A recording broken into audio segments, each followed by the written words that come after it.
చెప్పబోతున్నాము. జనక మహారాజు ఏ ప్రకటన ఇచ్చాడు? ఎవరైతే శివధనుస్సుని కొడతారో వాళ్ళకి రాజకుమారి సీత విహారం చేస్తాది. రాజులందరిలో ఎవరు శివధనుస్సును ముక్కలు చేస్తారు? రాముడు. ఓకే. కైకేయిని తప్పుదారిలో ఎవరు పెడతారు? మంగళ. దశరథుడు దేవదాని యుద్ధంలో ఎన్ని వరాలు ఇస్తాడు కైకేయి? 2. రాముడికి బదులు ఎవరికి పట్టాభిషేకం చేయాలనుకుంటారు? భరతుడు. రాక్షసులు కూడా చేయలేని పాపం చేసావని ఎవరంటారు? భరతుడు.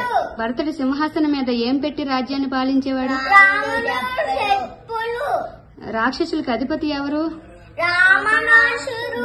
రావణాసుడు చెల్లి శూర్పణఖ. రావణాసుడు ఎవరి భక్తుడు? శివుడు.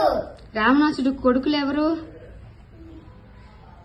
అక్షయ్, ఇంద్రజిత్తుడు, ఇంకా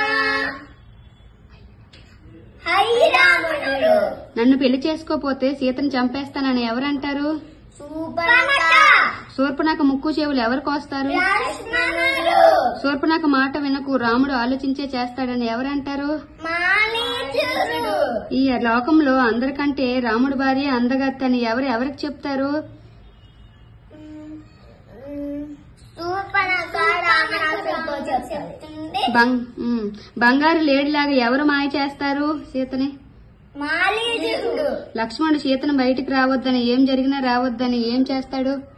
లక్ష్మణుడు గీస్తారు. రావణాసుడు ఏ వేషంలో వస్తాడు సీత దగ్గరికి? భిక్షగాడు. రావణుడు సీతను తీసుకెళ్తుంటే ఎవరు కాపాడడానికి ప్రయత్నిస్తారు? జటాయు. సూపర్ నాన్న. రంకకు అధిపతి? రావణాసుడు. Thank you all.